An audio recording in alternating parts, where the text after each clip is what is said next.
Здравствуйте, уважаемые зрители канала Лада Ладная. Первые симптомы инсульта. Напоминаю, что данное видео имеет информационный характер. Для лечения необходимо обратиться к врачу. Сегодня я, как обычно, поделюсь с вами полезной информацией. Если вы еще не подписаны, то самое время подписаться и включить колокольчик. Ссылка на статью в описании. 7 мер экстренной доврачебной помощи. Зачастую медицинские работники оказываются не в том месте и не в то время.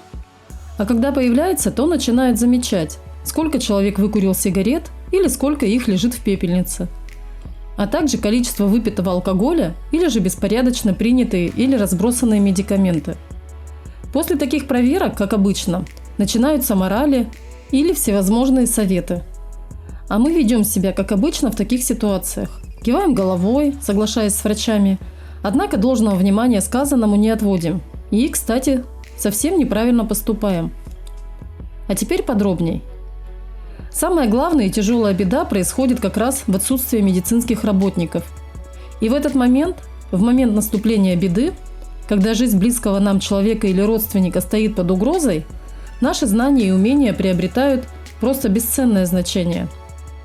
Данная статья имеет относительно небольшой размер, и на ее прочтение уйдет не так много времени, приблизительно 7 минут. Но эти 7 минут внесут огромный вклад в ваше познание об экстренной помощи. Она поможет вам вооружиться очень доступными и эффективными средствами, которые не дадут вам растеряться и помогут противостоять даже такому злобному врагу, как инсульт. Что представляет собой так называемый мозговой удар или инсульт? Инсульт, мозговой удар, это острое расстройство кровообращения, которое развивается в сосудах головного мозга. Инсульт может возникнуть при различных обстоятельствах, например, при кровоизлиянии, тромбозе, спазме и так далее.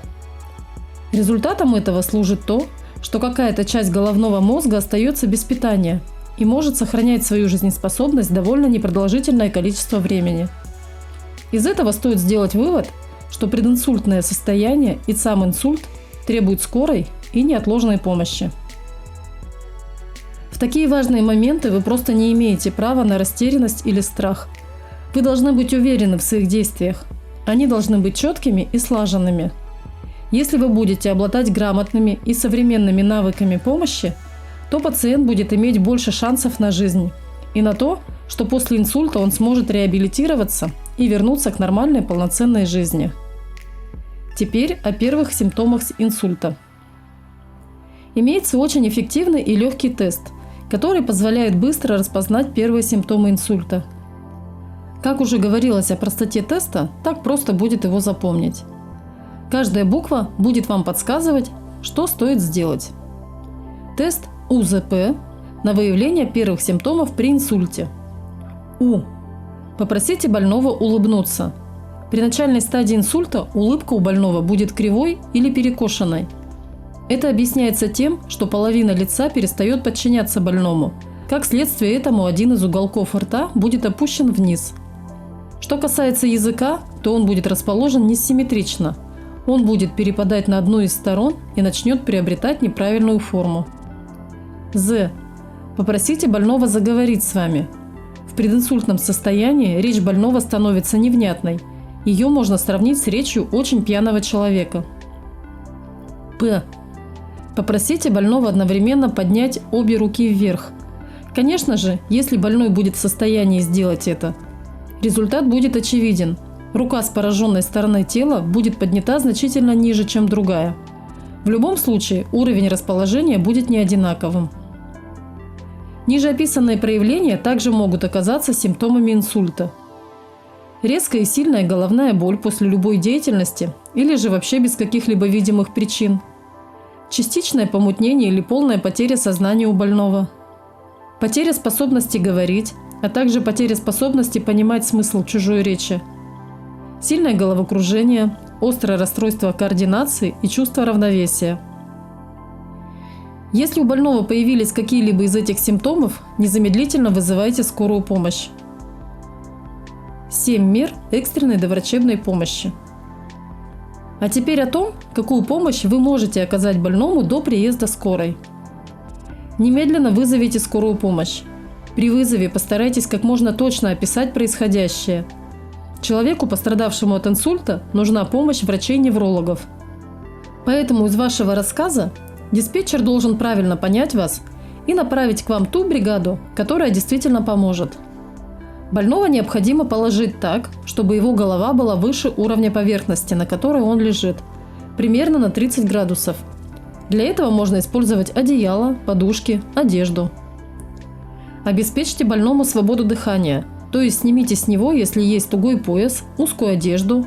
Также обеспечьте приток свежего воздуха в помещении, где располагается больной. Если у больного началась тошнота или рвота, его голову нужно осторожно перевернуть на бок. Это позволит защитить дыхательные пути от рвотных масс. Также нужно аккуратно подставить полиэтиленовый пакет или тазик около больного. После того, как приступ рвоты прекратился, нужно как можно лучше очистить рот больного. Необходимо измерить артериальное давление больного и записать показания, чтобы сообщить врачу. Если давление высокое, то нужно помочь больному соответствующими медикаментами. Если они отсутствуют, то нужно положить на ноги больного грелку или бутылку с горячей водой. Во избежание ожогов нужно контролировать температуру воды. В такой ситуации нельзя суетиться и показывать больному ваше беспокойство. Я уж не говорю о том, чтобы показывать больному свой страх. Необходимо говорить спокойно и всеми возможными способами оказать моральную поддержку больному. По приезду скорой помощи вы должны сообщить врачам полную картину события. Ваша речь должна быть быстрой, но внятной. Слова должны быть короткими, но по максимуму информативными. А теперь нужно подвести итоги сказанного. Первые минуты прединсультного состояния определяют дальнейшее течение болезни. Поэтому ваша помощь играет огромную роль для больного. Быстрое и своевременное распознавание симптомов инсульта в союзе с качественной доврачебной помощью помогут сохранить жизнь больному и обеспечить ему полную дальнейшую реабилитацию. Автор статьи – Соков Андрей Владимирович, врач-невролог.